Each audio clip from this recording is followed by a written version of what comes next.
안녕하십니까. 어떻게 이번 시험 잘 보셨는지 모르겠네요. 자, 이번 시험 우리 전기기기부터 전기기기 문제 관련된 데서 우리 해설 한번 해보도록 하겠습니다. 자, 본 내용은 우리 수험생들의 그 생각을 가지고 보거나 문제이기 때문에 약간 여러분들이 시험 본 거하고 차이가 날 수도 있습니다. 그리고 또 컴퓨터마다 다른 거 아시겠죠? 난이도도 물론 차이가 있을 수가 있기 때문에 자, 요거는 하나의 시험 봤던 예라고 생각하시고 기억하시면 될 것 같습니다. 자, 문제 보겠습니다. 1번부터 보겠습니다. 자, 병렬운전 중 A, B 두 동기 발전기에 A 발전기의 여자를 B 발전기보다 강하게 하였을 때 B의 발전기는 어떻게 되겠는가? 라고 되는 거죠. 자, 그러면 일단 동기 발전기에서 병렬운전 조건에서는 어떻게 됐습니까? 기전력이 두 개가 같을 때. 자, 여기에 있는 기전력 E, A의 기전력과 여기에 E, B의 기전력. 즉, A 발전기와 B 발전기 기전력이 서로 같을 때 어떻게 된다? 병렬운전 조건이 성립한다고 되어 있습니다. 자, 그런데 A 발전기에 여자가 증가한다. 즉 여자가 증가한다는 얘기는 전류값이 증가한다는 얘기가 되겠죠. 그죠? 여자 전류가 증가한다고 보면은 자, IF가 증가한다. 여자가 증가한다고 보면 자속 파이가 뭐가 됩니까? 증가하게 됩니다. 그럼 자속 파이가 증가하면 발전기의 기전력 값이 증가하게 됩니다. 즉 이 A 값이 뭐한다? 증가하게 되는 거죠. 그럼 여기서는 두 발전기 병렬 조건에서 A 발전기와 B 발전기 기전력이 같아야 되는데 얘는 이 A 값이 이 B보다 어떻게 됩니까? 발전기 기전력이 증가한다는 걸 알 수 있습니다. 그럼 당연히 한쪽 발전기 기전력 값이 더 커지니까 어떻게 돼요? 큰 쪽에서 작은 쪽으로 순환 전류가 흐르게 됩니다. 자, 근데 이때 순환 전류는 자속 파이에 의해서 뭐가 커집니까? XL 값이 증가하기 때문에 이때의 역률 코사인 세타가 무슨 값이 되는 거예요? 더 지상이 된다는 거죠. 근데 이제 여기도 마찬가지로 자석을 만들고 여기서 만든 자석을 만들기 때문에 둘 다 지상의 값을 갖는 걸로 볼 수가 있겠지만 자, 순환 전류가 어느 방향으로? 이쪽 방향으로 흐르기 때문에 더 강한 지상 전류 값이 상대적으로 B 발전기 쪽으로 들어가게 되는 거죠. 그럼 어떻게 돼요? 지상과 지상은 서로가 상쇄됩니다. 그렇기 때문에 이쪽은 더 강한 값이 들어오기 때문에 이쪽은 완전 상쇄돼서 이 값이 뭐가 되는 거예요? 진상 값이 되기 때문에 자, 1번 문제 답 몇 번이 됩니까? 이쪽은 진상, 즉 90도 앞선 전류가 흐른다가 답이 됩니다. 그래서 1번 답은 1번이 됩니다. 자, 2번 문제 보도록 하겠습니다.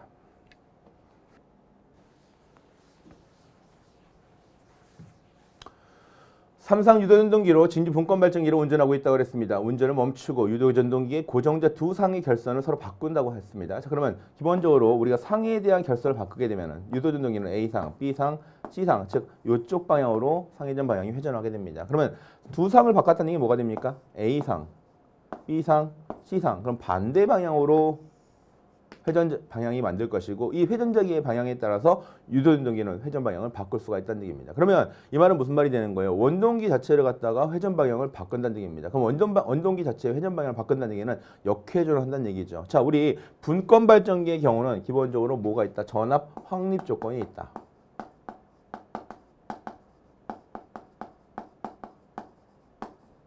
자, 첫 번째, 뭐가 같아야 되는 겁니까? 뭐가 필요하다는 거예요? 잔류 자속이 필요하다는 거죠. 잔류자기.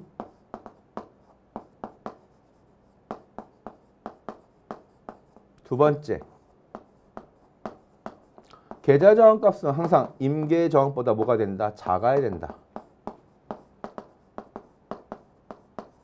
세 번째, 뭐가 소멸되면 안 돼요? 잔류자기가 소멸되면 안 되는 거죠. 그래서 잔류 자속의 방향과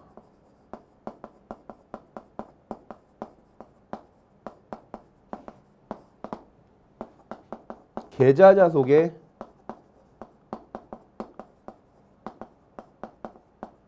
방향이 서로 일치해야 됩니다. 그런데 지금 뭐 한다고 그랬습니까? 역회전을 한다고 그랬잖아요. 그죠? 역회전을 하게 되면은 얘네들이 뭐가 돼요? 소멸될 수 있다는 얘기죠. 즉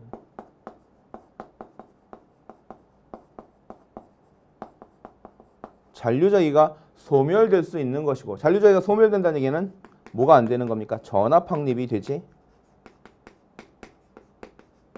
않습니다. 그러니까 전압 확립이 안 된다는 얘기는 결과적으로 발전할 수 없다는 얘기죠. 발전할 수 없다는 얘기는 출력 전압이 발생하지 않는다는 말로 쓸 수가 있습니다. 그래서 2번 몇 번입니까? 답은 4번이다 라고 체크할 수 있는 거고요. 3번 문제 가도록 하겠습니다.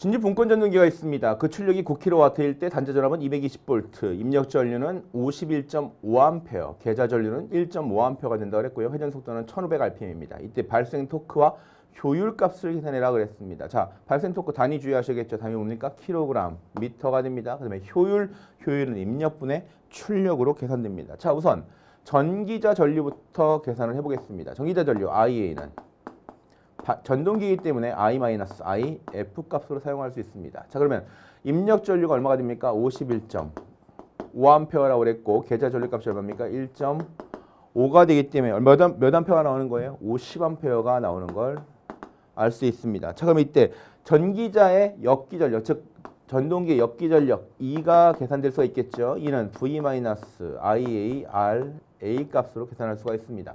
자, 이때 V 값은 얼마입니까? 220V.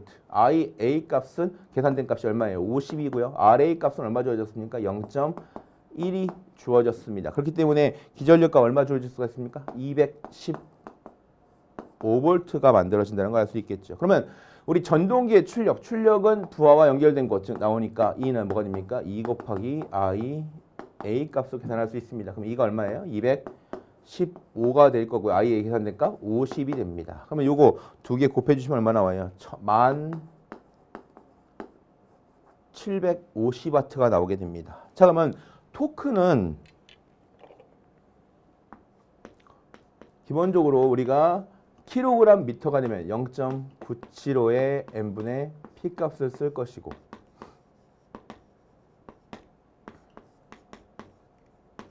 얘가 뉴턴 미터가 되면은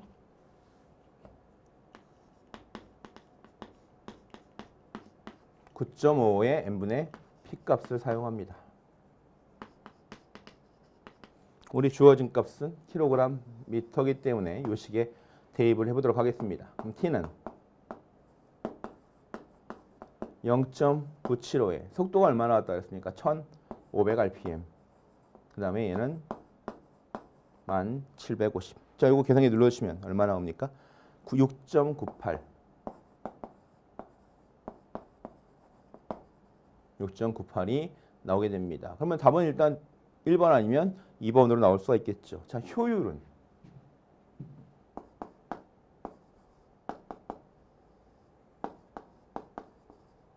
입력분의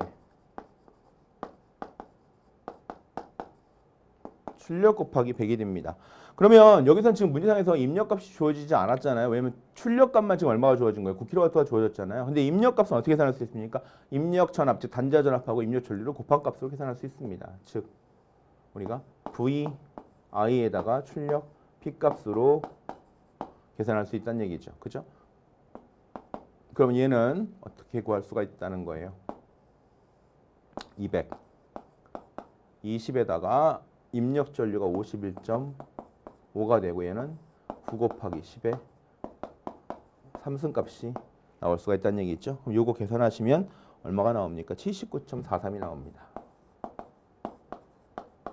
자, 여러분들 주의하셔야 될 게 지금 여기서 여기 지금 출력 구한 거 아니에요 라고 나와 있지만 실제 출력과 여기서 말하는 출력은 뭐가 차이가 나는 거야? 손실에 대한 차이가 생길 수가 있다는 거죠. 그래서 기본적으로 우리가 전교 출력 자체가 9 곱하기 10의 삼승값이 이 전동기에서는 적용된다라는 거 기억하시면서 답을 체크하실 때 79.43, 그 다음에 6.98 몇 번 있는지 체크하셔야 됩니다. 답 몇 번입니까? 3번 답은 1번이 됩니다. 4번 보겠습니다. 다음 중 변압기 결선 방식에 대한 설명 중 틀린 것은 그랬습니다. 자, 변압기 결선 방식 뭐 있습니까? Y, 델타, 그 다음에 Y, 델타, Y, 그 다음에 VV 결선이 있습니다. 1번부터 가볼까요? 델타 결선에서 한 상분의 고정이라면, 한 상이 고정이라면 나머지 두 대로 무슨 결선 쓸 수 있다? V 결선 쓸 수 있다. 맞는 얘기가 되겠죠.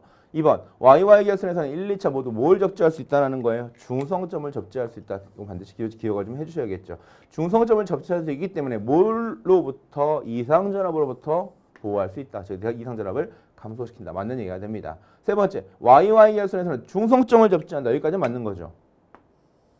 그죠? 자, 근데 무슨 고조파예요? 5고조파가 아니라 몇 고조파? 제 3고조파의 전류가 흘러서 통신선에 요도장애를 일으킨다라고 되어 있는 거죠. 그래서 4번 답 몇 번이 됩니까? 답은 3번이 된다. 틀린 거니까 3번이 된다라는 거 기억하시면 됩니다.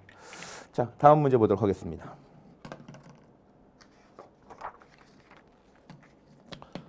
5번째 문제, 뭐에 관련된 문제입니까? 단락비에 관련된 문제. 여러분 뭐 이 문제는 전기기기 문제에서는 단골 문제죠. 단락비에 관련된 문제는. 자, 단락비가 큰 기계라고 표현되고 있습니다. 자, 이때 뭐 한 것은 옳지 않은 것은 그랬죠. 옳지 않은 것. 1번 과부하 내량이 크고 안정도가 높다. 맞는 얘기겠죠. 그죠? 과부하 내량이 크고. 왜냐면 몸 자체가 커지는 거잖아요. 철기계니까 과부하 내량이 크고 안정도가 높다라고 되어 있고요. 전체적인 동기 레이턴스가 작아짐으로써 동기 임피던스 작아지고 임피던스가 작다는 얘기는 그만큼 전압 변동들이 뭐가 된다? 작다. 저 이렇게 볼게요. 동기 리액턴스가 즉 누설 리액턴스 작아지고 이거에 따라서 동기 리액턴스가 작아짐에 따라서 전체적인 동기 임피던스가 작아지고요. 자, 이거에 의해서 전압 강화 성분이 작아질 거니까 이거에 의한 전압 변동률도 작아지는 거죠. 전압 변동률은 작으면 작을수록 좋은 겁니다. 그렇기 때문에 전압 변동률이 좋다라고 되어 있고요. 그다음에 송전선의 충전 용량이 크다고 그랬고요. 이 송전선의 충전이 크기 때문에 뭐가 자기여자 현상이 작아진다라고 볼 수 있는 거죠. 다음 기계의 형태 중량이 커진다. 철기가 되기 때문에 커질 것이고 기계 철선이 증가할 것이고 가격도 비싸게 된다. 맞는 얘기가 됩니다. 극수가 적은 아닙니다. 다극기가 됩니다. 얘는 극수가 적은이 아니라 다극기가 되는 거죠. 자, 그러면 동기기는 극수가 많으면 많을수록 속도는 뭐가 됩니까? 저속기가 됩니다. 그렇죠? 답이 몇 번입니까? 답은 4번이 된다는 걸 알 수 있습니다. 그래서 5번 답 몇 번이에요? 답은 4번입니다. 6번 문제 보도록 하겠습니다.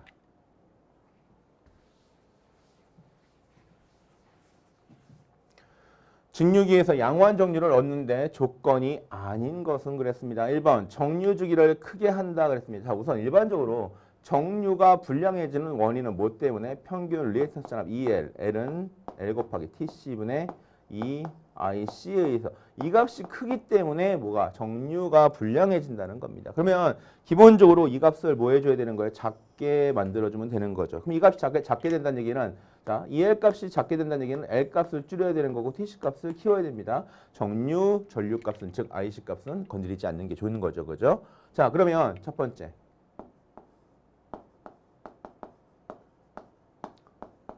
평균 리액턴스 전압을 뭐하게? 작게 만들어준다. 두 번째 인덕턴스 뭐하게? 작게 만들어준다. 그러면 인덕턴스를 작게 만들어주려면 뭐예요? 코일을 짧게 감아야 되겠죠. 지금 뭘 채용한다? 단절권 채용이다.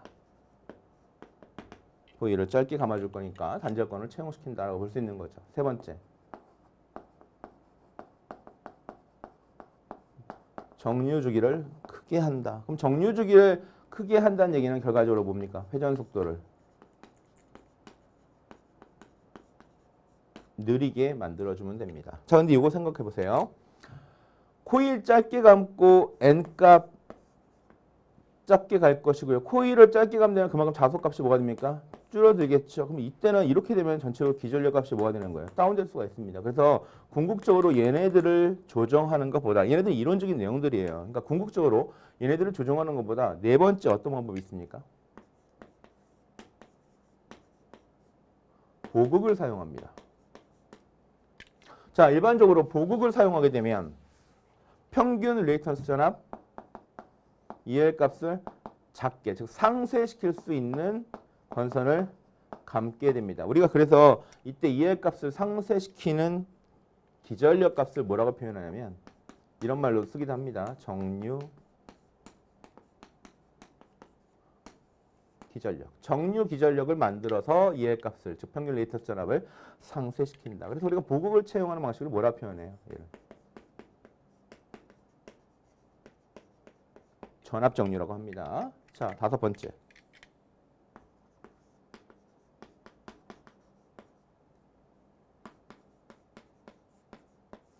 탄소 브러쉬를 사용하게 됩니다. 그럼 탄소 브러쉬를 왜 쓰냐? 그 말도 나오겠죠. 그죠? 탄소 브러쉬는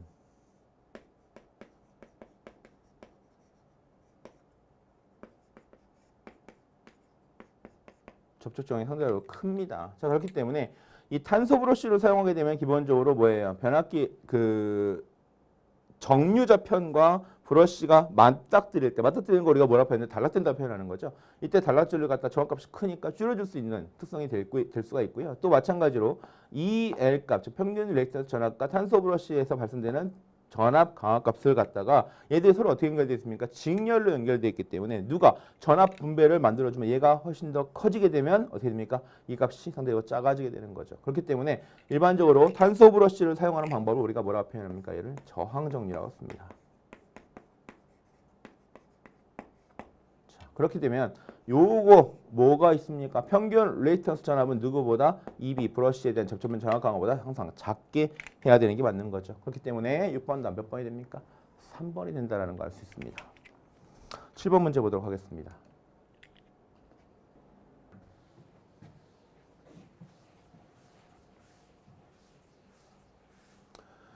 육극 슬로스 90인 삼성 동기발전기에서 전기자 코일을 감을 때 상해 유기기 전력에 제5고 주파를 제거하기 위해서 전기자 코일의 두 변이 1번 슬롯과 몇 번 슬롯이 담겨 있어야 되는가라고 되어 있는 거죠. 자, 그러면 얘 같은 경우 뭘 쓰는 거예요? 단절권을 쓰게 되는데 우리 단절권을 사용할 때 단절권 계수 KP의 경우는 사인 2분의 베타 파이 값을 갖게 됩니다. 근데 이때 고주파가 들어가면 n차 고주파가 들어가면 항상 파이 앞에다가 n 값을 집어넣는다라고 생각하시면 되는 거죠. 자, 이런 식으로 여러분들이 기본적으로 단절권 계수를 기억하고 계신다면 제 5고주파에 대한 값은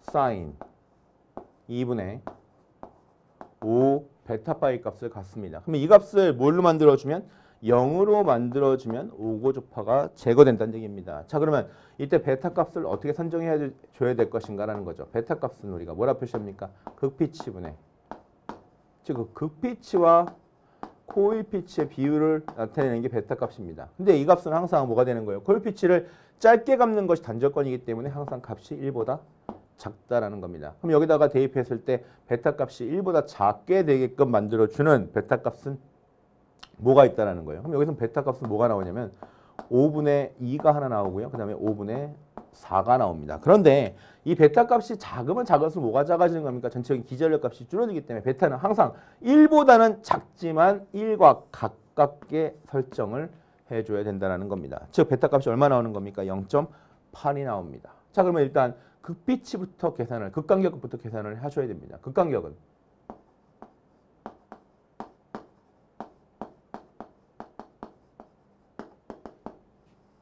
어떻게 계산되는 거예요? 극수분의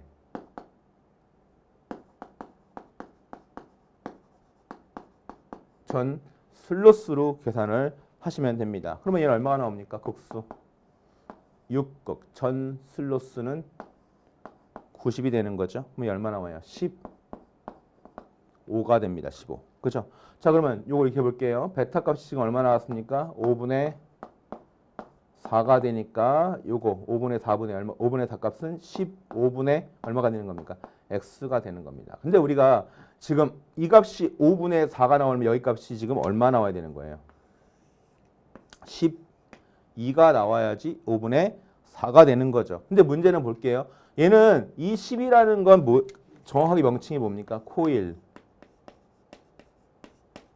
피치 코일 간격이라는 얘기입니다. 그러면 첫 번째 지금 코일을 몇 번에 집어넣었다는 겁니까? 1번에 집어넣었다는 얘기죠. 그러면 여기에 슬롯이 이렇게 하나 존재할 것이고,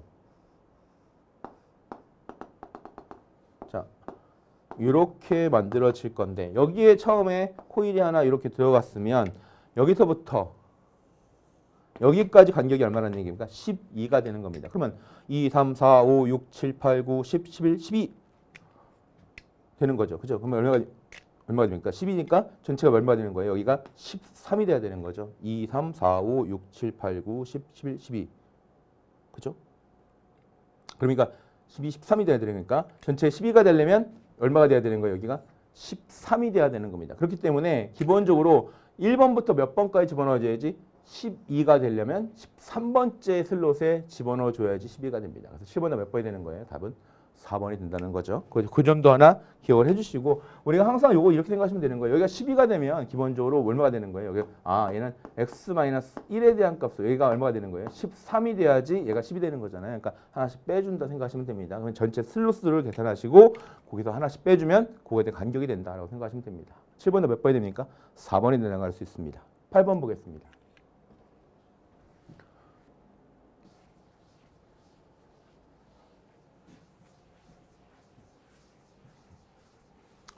8번 M부와 운전 시 변압기의 최대 효율 조건에 대한 설명 중 해당하지 않는 것, 틀린 것은 뭐라는 거죠, 그렇죠? 자, 최대 효율 조건.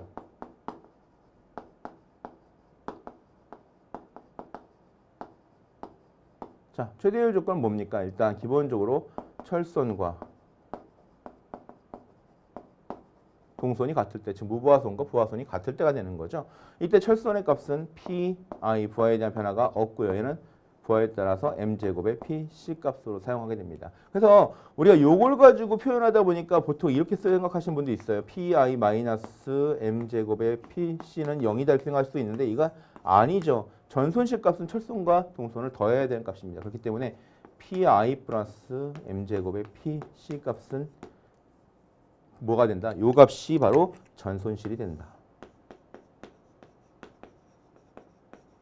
자, 그 다음에 요 값을 가지고 어떻게 됩니까? m 제곱은 pc분의 pi가 되는 거니까 m 값은 뭐가 돼요? 루트 pc분의 pi가 된다 알 수 있겠죠? 답 틀린 거 몇 번입니까? 8번 답 3번이 됩니다.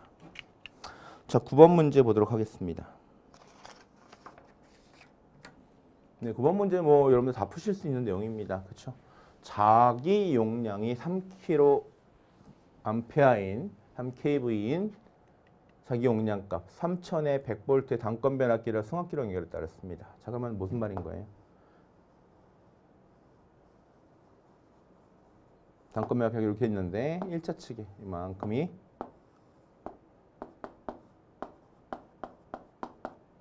3000V가 연결되어 있는 거고 그 다음에 여기가 얼마가 되는 겁니까? 100V가 되니까 여기는 3100V가 되는 겁니다. 그럼 얘는 로우 볼테이지가 3000, 얘는 하이 볼테이지가 3100이 된다는 얘기죠. 그러면 얘는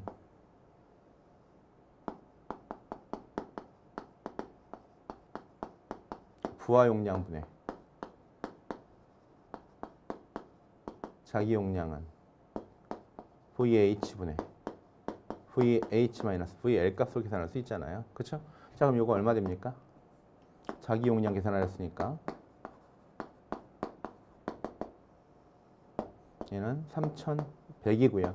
얘는 3100 마이너스 3000 곱하기 자, 용량이 얼마라 했습니까? 3이라고 그랬죠. 그죠? 부하 용량 계산하는 거죠. 그럼 부하 용량은 거꾸로 뒤집어 주시면 되겠죠. 그죠? VH-VL분의 VH 곱하기 자기 용량 이렇게 해주시면 됩니다. 그죠? 자, 그러면 이거 얼마예요? 3100 마이너스 3000분의 3000 곱하기 3이 되니까 부하 용량 얼마 나옵니까? 93 kVA가 된다. 몇 번이에요? 9번 답 3번이다 체크할 수 있는 거죠. 다음 10번 문제 가겠습니다. 자, 유도전등기 이상현상에 관련된 내용인데요. 그 중에서 뭡니까? 크라우닝 현상입니다. 자, 크라우닝 현상 같은 경우는 기본적으로 기억하셔야 될 게 크라우링 또는 크라우링이라고 표현하죠. 자, 어느 전동기에서 만들어지는지 기억하셔야 됩니다. 얘는 농형 유도전동기의 이상현상이 됩니다. 자, 그러면 얘는 어떤 경우일 때? 첫 번째,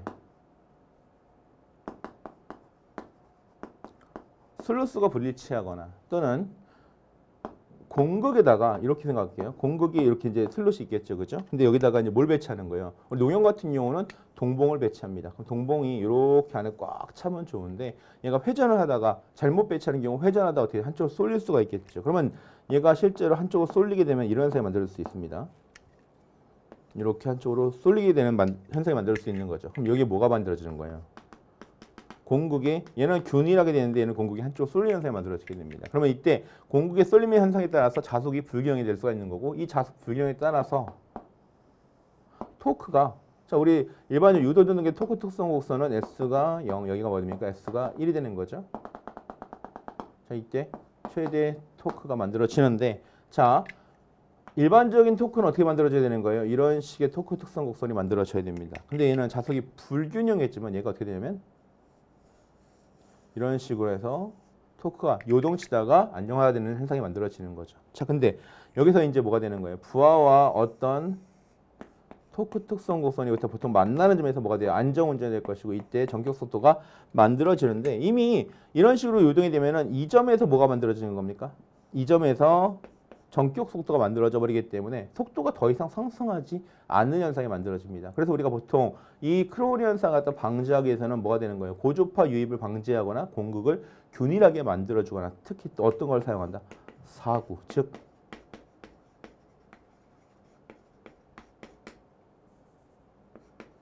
스큐드 슬롯을 채용한다라고 표현할 수 있겠죠. 그렇죠? 그렇기 때문에 우리가 크로우리 현상을 맞는 것 고르라 그랬으니까 몇 번이 됩니까? 기동시, 회전자의 슬로스 및 권선법이 적당하지 않은 경우 전격 속도보다 무슨 속도? 낮은 속도에서 안정이 되는 현상을 크로우리가 표현한다. 답은 몇 번이다? 10번 답 1번이다 라고 체크하실 수 있습니다. 11번 문제 보도록 하겠습니다.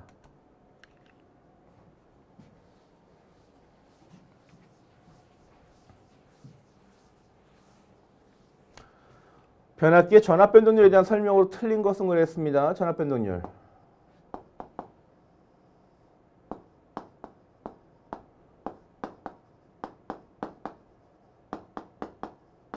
이 차 단자 전압분의 2차 무부하 전압 마이너스 2차 단자 전압 곱하기 100으로 표현되는 거죠. 자, 그렇기 때문에 이 문제 잘 읽어보시면 일단 일반적 부하 변동에 따른 2차 단자 전압 변동이 작을수록 좋다 맞는 말이 되는 거고요. 그러니까 이 값이 작아야 된다는 얘기죠.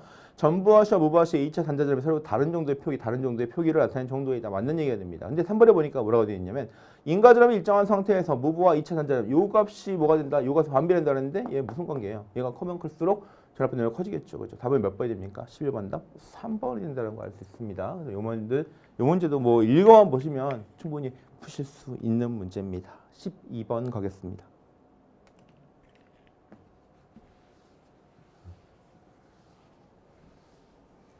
12번 문제 봅시다. 유전전개 한극의 자속 및 2차 도체에 흐르는 전류와 토크와의 관계는 자 일반적으로 여러분 토크 특성 토크를 물어보는 공식이 됩니까? K의 파이에다가 I A 값을 사용합니다. 자 근데 여러분들이 한 가지 지금 간과하고 있는 게 뭐냐면 이 IA라는 건 무슨 값이 되는 거예요? 유효 전류 값이에요. 유효 전류에 의해서 토크가 만들어지는 거죠. 그래서 우리가 보통 코사인 세타다라는 표현이 실제로 맞는 식이 되는 겁니다. 자, 근데 이것도 이렇게 생각을 할게요. 그러면 왜 직류기에서는 K 파이 I라고 씁니까? 직류기에서는 당연히 코사인 파이가 코사인 세타가 얼마가 됩니까? 1이 되기 때문에 그냥 T는 K 파이 I라고 씁니다. 그래서 우리가 이 말을 갖다가 뭐라 표현할 거면 한극의 자속이 이런 뭐야? 극당 자속이 되는 거죠. 그렇죠? 그래서 T 값이 극당 자속에는 뭐한다? 비례하는 값이 되는 거고요. 또 T 값은 뭐에 비례합니까? 유효분의 전류 즉 IA 코사인 세타 값에 비례하게 됩니다. 그래서 극당 자속과 2차 유효 전류의 뭐에 곱에 비례한다라는 거 알 수 있습니다. 그렇죠? 그래서 10번은 몇 번이다? 답은 1번이다. 이렇게 체크하실 수 있습니다. 13번 문제 보도록 하겠습니다. 삼상 유전동기의 속도 제어 방법 중에 주파수 제어법에 대한 내용으로 가장 옳은 것은 그랬죠. 자, 1번. 우선 주파수 제어라는 건 어떻게 됩니까? 주파수 F를 조정해서 동기 속도 NS, 즉 P분의 120 F 값을 조정을 해서 속도를 제어하는 방법입니다. 자, 그러면 이때 주파수를 조정하게 되면 유도전동기는 E는 유기절값 4.44 FN의 파이의 K, W 값. 근데 문제는 제가 여기다 뭐라 안 쓴 거예요? E1, F1, N1, KW1 이런 식으로 여러분들 각각의 그 고정자에 대한 기전력과 즉 회전자에 대한 기전력과 좀 차이가 있죠. 요거 기억하셔야 되고요. 자, 근데 이제 저는 요거만 갖고 얘기해 볼게요. 만약에 고정자 쪽에 주파수를 변하게 시키면 자, F1이 변합니다. 그럼 얘가 증가하게 되면 이 값은 뭐가 되는 겁니까? 자, 문제는 이 기전력 값은 항상 원래 무슨 값을 만들어 줘야 되는 거예요? 일정하게 만들어줘야 됩니다. 근데 이 값을 크게 하면 기본적으로 뭐가 되는 거예요? 이 값이 일정해진다고 가정해진다면 이 자속 파이가 뭐가 됩니까? 줄어들게 됩니다. 근데 자, 자속 파이가 줄어들게 되면 얘 지금 뭐 할 겁니까? 주파수 변환을 이용해서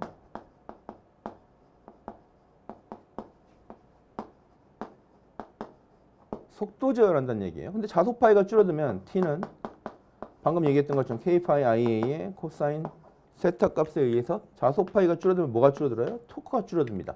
속도 제어만 하려고 그랬는데 뭐가 줄어드는 겁니까? 토크가 줄어들게 되는 거죠. 그래서 일반적으로 지금 여기서는 뭐가 되는 거예요? 주파수 제어법에서 설명했는데 가장 옳은 것은 전압을 일정하게 한다면 전원 주파수를 크게 하면 여자조를 감소하고 공급자속이 줄어든다. 이 말이 맞아요. 맞는데 답은 이겁니다. 맞는데 자속값이 줄어드니까 토크가 어떻게 되는 거예요? 줄어들게 되죠. 자, 그러면 토크가 속도 변화에 따라서 항상 뭐가 돼야 되는 겁니까? 일정해야 되니까 우리는 이렇게 생각합시다. 자, 이 주파수가 증가하고 감소함에 따라서 자속값은 항상 뭐가 된다? 일정하게 만들어줘야 돼요. 그러면 4.44 N1 KW1 값은 변하지 않는 값이기 때문에 이 원에 대한 값은 뭐에 비례한다? F1 곱하기 자속 파이에 대한 값에 비례할 것이고, 자, 이 값이 일정해진다는 얘기는 파이는 뭐에 비례하는 거예요?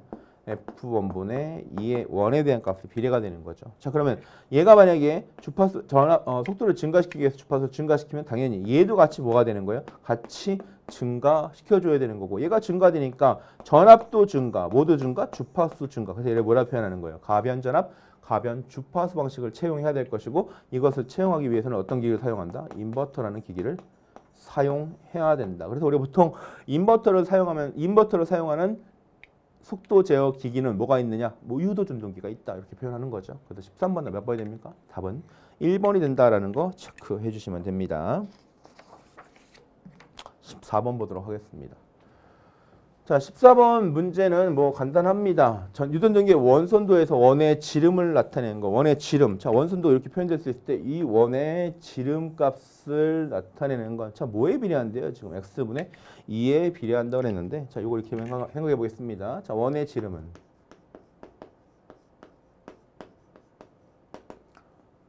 지름은 뭐에 비례한다? 전압, 기전력 2에 비례할 것이고, 그 다음에 뭐에 반비례한다? 리액턴스에는 반비례한다. 이렇게 표현하니까 이걸 두 개를 합쳐주시는 거예요. 뭐가 됩니까? x분의 2에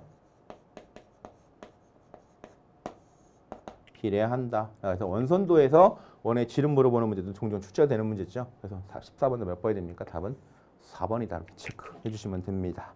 15번 문제 가도록 하겠습니다.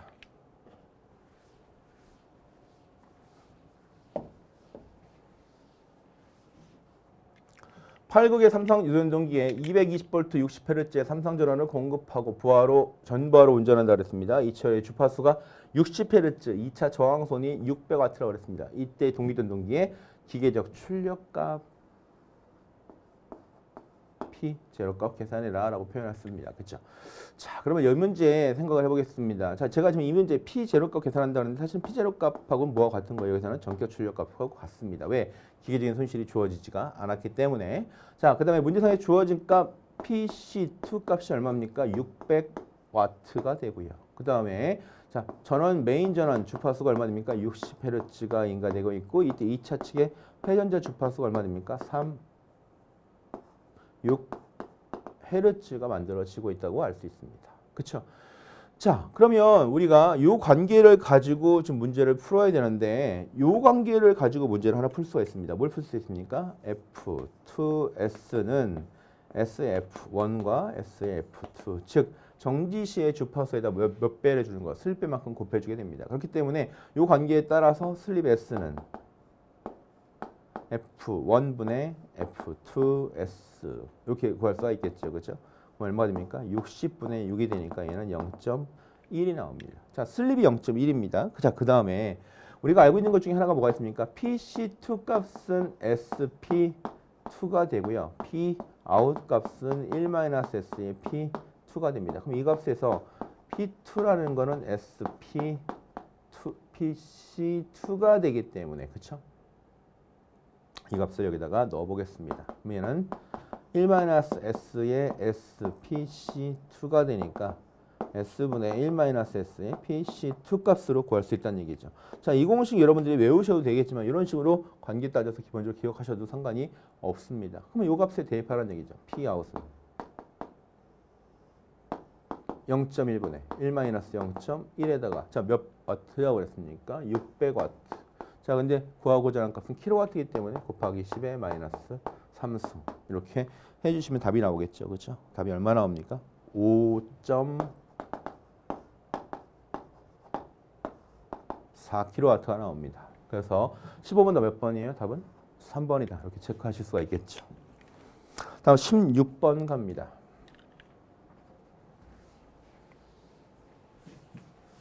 자, 특수기기 문제 중에 단상, 직권, 정류자 전동기 문제입니다. 직권 정류자 전동기를 뭘로 사용한다 그래요? 교류용으로 사용한다 그랬습니다. 자, 그럼 DC의 직권 전동기를 교류도 사용할 수 있는 전동기로 바꿔준다는 얘기죠. 자, 얘 누구예요? 단상, 직권 정류자 전동기. 우리가 얘를 뭐라 표현합니까? 만능 전동기라고 하고 얘 같은 말을 우리가 영어로 유니버셜 전동기, 유니버셜 모터라고 표현을 합니다. 자, 일반적으로 자, 가장 큰 특징 한번 생각해 볼게요. 직류를 쓰다가 교류를 쓰니까 당연히 뭐에 대한 성분이 들어가는 거예요? 주파 성분이 들어가게 될 것이고 얘는 두 가지 특징이 만들어지겠죠. 첫 번째는 주파수에 의해서 뭐가 증가할 수 있다? 철손이 증가합니다. 특히 와이어리스선들이 철손이 증가한다라는 거죠. 그렇기 때문에 이 철손에 대한 대책을 뭘로? 성층철심을 사용한다라는 겁니다.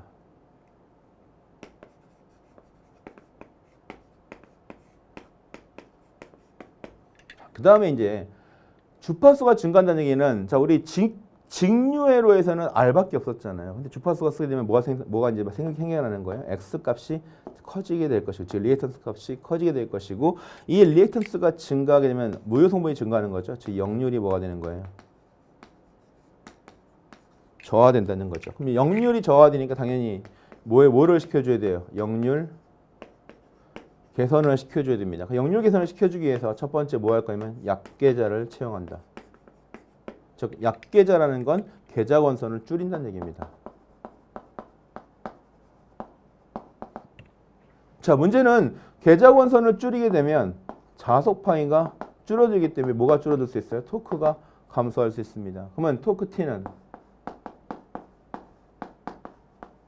K-파이 IA, 물론 K-파이 IA의 코사인스라고 쓸 수 있겠죠. 자, 그러면 얘가 줄어드니까 지금 얘가 같이 줄어드는 거잖아요. 그럼 뭐를 키워야 되는 거예요?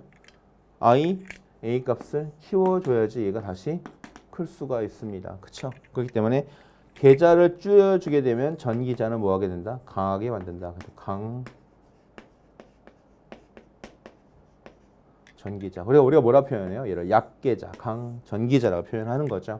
그래서 강전기자를 쓰게 되면 자, 문제는 전기자의 전류값을 많이 흘려주기 위해서 전기자 건선을 많이 갚습니다. 당연히 전기자 건선을 많이 갚다 보니까 정지자 변도 증가하게 될 것이고 부피도 커지게 됩니다. 자, 그러면 얘는 전기자의 전기자의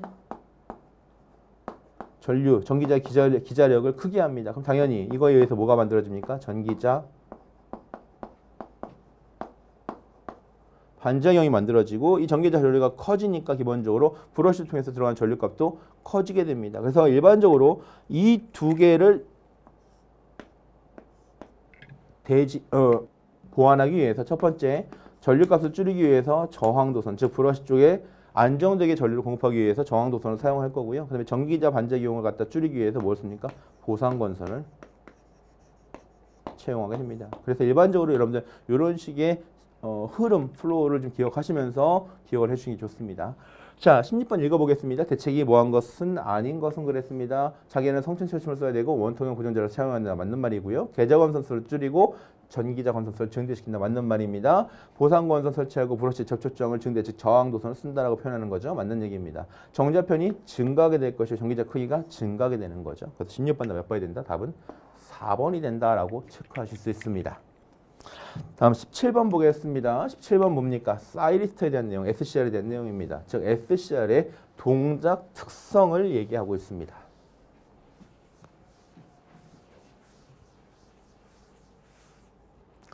자, 다음은 사이리스터 레칭 전류에 관한 설명이다. 옳은 것은 그랬습니다. 우리 사이리스터 SCR 설명할 때 기본적으로 기억하실 전류가 두 가지가 있습니다. 자, 우선 이거부터 볼게요. SCR의 동작은 첫 번째, 원동작을 시키기 위해서는 뭐부터 해줘야 됩니까?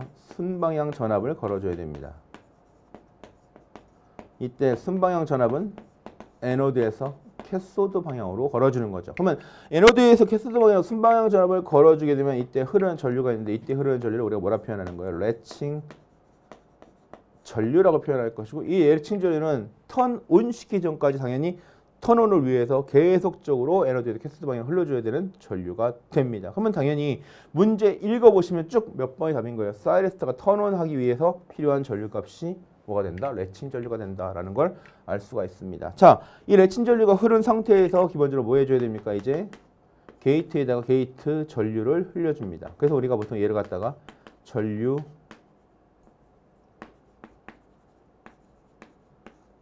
구동소자다 이렇게 표현을 하고 있습니다. 그렇죠? 자, 그 다음에 온을 시켰어요. 온을 시켰으니까 이제 뭐가 됐습니까? 턴온 시킨 거죠. 턴온 시킨 상태에서 우리가 뭐를 턴온을 유지하기 위해서 즉 흐르는 도통 상태를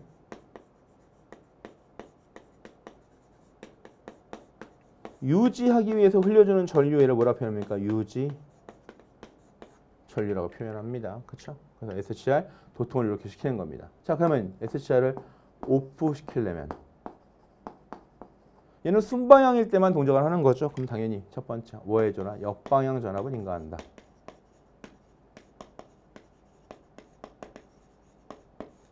두 번째, 자 얘는 유지전류 이하가 되면은 얘는 오프됩니다. 그렇기 때문에 유지전류 이하로 만든다. 이 두 가지 기억하시면서 17번 답 몇 번이 됩니까? 답은 4번이 된다는 걸 알 수 있습니다. 다음 18번 문제 보도록 하겠습니다. 자, 18번 저항부하인 사이리스터의 단상 반파 정류기로 뭐 한다 했어? 위상 제어 정류를 한다 그랬죠. 그죠? 그럼 우선 단상 반파부터 생각을 해봅시다.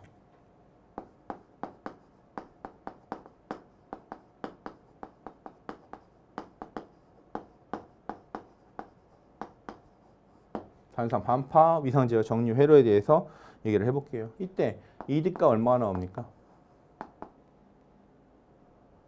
ED 값은 파이분의 루트 2에 2분의 1 플러스 코사인 알파가 된다 그랬습니다. 근데 뭐예요? 0도에서부터 60도로. 그러면 첫 번째 ED 값이 몇 도일 때 0도일 때 값을 계산하시면 얘는 파이분의 루트 2에다가 2분의 1 플러스 코사인 0도가 되겠죠. 그죠? 이거 얼마 나옵니까? 2분의 1 값이 나오게 되는 거죠. 2분의 코사인 0도가 되니까 1이 되니까 이거는 2가 되는 거죠. 그럼 이건 얼마 나와요? 파이분의 루트 2가 나옵니다. 그렇죠? 자, 그 다음에 60도일 때 이 값은 얼마예요? 파이분의 루트 2에다가 2분의 1 플러스 코사인 60도가 됩니다. 그러면 우리 코사인 60도 얼마입니까? 이거는 2분의 1 값이 되는 거죠. 그럼 2분의 1 플러스 2분의 1이니까 1.5가 되겠죠. 그죠? 얘는 파이 루트 2에 곱하기 2분의 1.5가 됩니다. 자, 얘하고 뭐의 관계 따지는 거? 비례 관계 따지는 거죠. 그럼 어떻게 따지면 됩니까? ED 0을 보고 ED 60이라고 보니까 즉 평균 출력값은 ED 0에서부터 ED 60까지 몇 배가 되냐 물어봤잖아요. 그죠? 얘는 얼마가 됩니까? 파이분의 루트 2가 될 것이고 얘는 파이분의 루트 2에다가 곱하기 2분의 1.5입니다. 두 개 약분되니까 이 비율상으로 얼마 됩니까? 4분의 3이 되는 거죠. 그럼 답이 몇 번이 되는 거예요? 18번 답 1번이 된다는 거 알 수 있습니다. 자, 19번 갑니다. 뭐 19번 문제는 크게 어렵지 않습니다. 정지좌편에 뭐에 대한 값입니까? 위상차에 대한 값을 구하고자 라고 되어 있죠. 자, 일반적으로 정류자 하나가 가지고 있는 위상차 이렇게 표현될 수가 있습니다. 뭐 위상차 하면 이 정지좌편 사이 값을 표현할 수 있는데 요걸 구하도 마찬가지 위상차라고 표현할 수 있겠죠. 자, 그러면 얘는 정지좌편 사이의 위상차 요 세타 값은 어떻게 구하냐? 전체가 얼마가 됩니까? 전체가 2분의 파이고 요 하나의 개수가 K라고 표현될 거니까 이때 위상차 세타는 K분의 2파이, 제 2파이를 K로 나눠주면 된다라고 볼 수 있는 거죠. 답은 2번이 됩니다. 자, 마지막 20번 문제 보도록 하겠습니다. 자, 20번 직류 분권 전동기가 뭐 한다고 했습니까? 회전하고 있다고 그랬습니다. 자, 일정 속도로 회전하고 있는데 기본적으로 계좌관선의 저항을 증가시키면 일어나는 현상은, 자, 근데 실제로는 계좌관선은 증가시킬 수가 없잖아요. 왜냐하면 얘는 고정된 값이기 때문에. 그래서 뭘 달아주는 거예요? 여기에 계좌 쪽에 직렬로 저항을 하나 달아줘서 얘를 갖다 우리가 뭐라 표현한다? 계좌 저항기, 가변저항을 달아준다는 얘기입니다. 그러면 이때 이 계좌관선의 합성 저항값은 RF 플러스 FR이라는 값을 가질 거고, 자, 이 값은 항상 무슨 값이 되는 거예요? 일정한 값이 될 거고, 이 값을 조정을 해서 뭐 한다? 회전 속도로 변화시킬 수가 있는데 볼게요. 자, FR 값을 크게 하면 당연히 저항값이 커지니까 IF가 줄어들 것이고, IF가 줄어들면 자석파이가 감소하게 됩니다. 그죠? 자석파이가 감소하게 되면 기본적으로 어떻게 됩니까? n은 k 파이 2가 되니까 n 값이 줄어들면 속도 값이 뭐한다? 속도가 증가하게 됩니다. 자, 근데 반대로 fr 값이 작아지면 if 값이 커질 거고, 자속 파이가 커지니까 당연히, 자, 요 관계 어떻게 됩니까? n은 파이 2에 대해서 파이 값이 증가하면 당연히 n 값이 감소합니다. 그러면 속도는 감소. 자, 문제에서 뭘 물어봤습니까? 계좌건선을 뭐한다? 증가시킨다. 계좌건선을 증가시킨다. 계좌저항을 증가시킨다. 그럼 속도는 뭐가 되는 거예요? 증가한다가 돼야 되는 거죠. 그래서 여러분들 기억하실 때 전동기, 분권 전동기에 대한 속도저에서는 계좌저항이 증가되면 속도는 증가, 계좌저항이 감소되면 속도는 감소된다. 이렇게 기억을 좀 해주시면 될 것 같습니다. 자, 20문제 풀어봤습니다. 난이도 어떠십니까?